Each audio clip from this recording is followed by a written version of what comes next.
बोलिए दुर्गा माता की जय। मैं आप सभी को ये बताना चाहती हूँ कि हमारे 2 चैनल और भी हैं। मधुर भजन और आरती के लिए मन राखियो और डेली जनरल नॉलेज के क्वेश्चंस के लिए लर्निंग बाय डूइंग।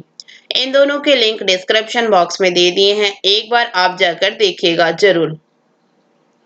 आइए दुर्गा सप्तशती अध्याय 6 धूम्रलोचन वध का गुणगान करते हैं। अगर आपको अच्छा लगे तो लाइक शेयर सब्सक्राइब जरूर कीजिएगा। मैं स्वर्गेश्वर भैरव के अंक में निवास करने वाली परमोत्कृष्ट पद्मावती देवी का चिंतन करती हूँ।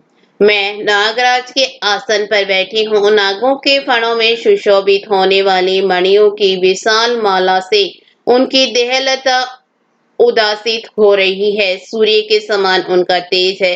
3 नेत्र उनकी शोभा बढ़ा रहे हैं। वे हाथों में माला, कुंभ, कपाल और कमल लिए हुए हैं तथा उनके मस्तक में अर्ध चंद्र का मुकुट सुशोभित है। ऋषि कहते हैं देवी का यह कथन सुनकर दूत को बड़ा एमर्ष हुआ और उसने दैत्यराज के पास जाकर जब समाचार सुनाया। दूत के उस वचन को सुनकर दैत्यराज कुपित हो उठा और दैत्य सेनापति धूम्रलोचन से बोला,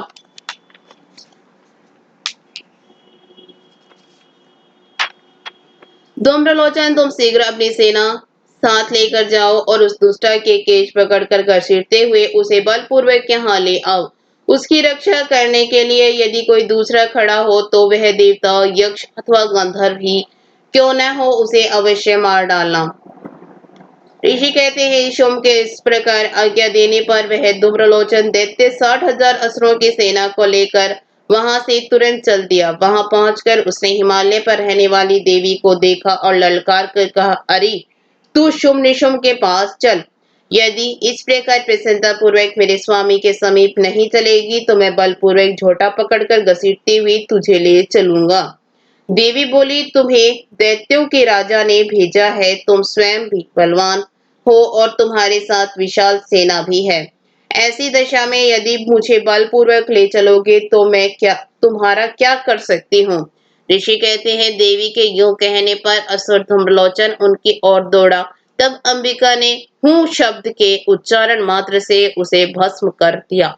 फिर तो क्रोध में भरी हुई दैत्यों की विशाल सेना और अंबिका ने एक दूसरे पर तीखे सहायकों, शक्तियों तथा परसों की वर्षा आरंभ की। इतने में ही देवी का वाहन सिंह क्रोध में भरकर भयंकर गर्जना करके गर्दन के बालों को हिलाता हुआ असुरों की सेना में कूद पड़ा। उसने कुछ दैत्यों को पंजों की मारा, कितनों को अपने जबड़ों से और कितने को महादैत्यों को पटक कर ओठ की डाढ़ों से घायल करके मार डाला। उस सिंह ने अपने नखों से कितनों के पेट फाड़ डाले और थप्पड़ मारकर कितनों के सिर धड़ से अलग कर दिए। कितनों की भुजाएं और मस्तक काट डाले तथा अपनी गर्दन के बाल हिलाते हुए अपने दूसरे दैत्यों के पेट फाड़कर उनका रक्त चूस लिया। अत्यंत क्रोध में भरे हुए देवी के वाहन उस महाबली सिंह ने क्षण भर में ही असुरों की सारी सेना का संहार कर डाला। शुम्भ ने जब सुना कि देवी ने धूम्रलोचन असुर को मार डाला तथा उसके सिंह ने सारी सेना का सफाया कर डाला, तब उस दैत्यराज को बड़ा क्रोध हुआ। उसका होठ कांपने लगा। उसने चंड और मुंड नामक 2 महादैत्यों को आज्ञा दी, हे चंड और हे मुंड, तुम लोग बहुत बड़ी सेना लेकर वहां जाओ और उस देवी की झोटे पकड़कर अपने साथ शीघ्र ले आओ। यदि इस प्रकार उसको लाने में संदेह हो तो युद्ध में सब प्रकार के अस्त्र शस्त्रों तथा समस्त आसुरी सेना का प्रयोग करके उसकी हत्या कर डालना। उस दुष्टा की हत्या होने तथा सिंह के भी मारे जाने पर उस अंबिका को बांधकर साथ ले शीघ्र ही लौट आना। इस प्रकार श्री मार्कंडेय पुराण में स्वर्णिक मनवंतरण की कथा के अनुसार देवी महात्म्य में धूम्रलोचन वध नामक 6ठा अध्याय पूरा हुआ। बोलिए दुर्गा माता की जय।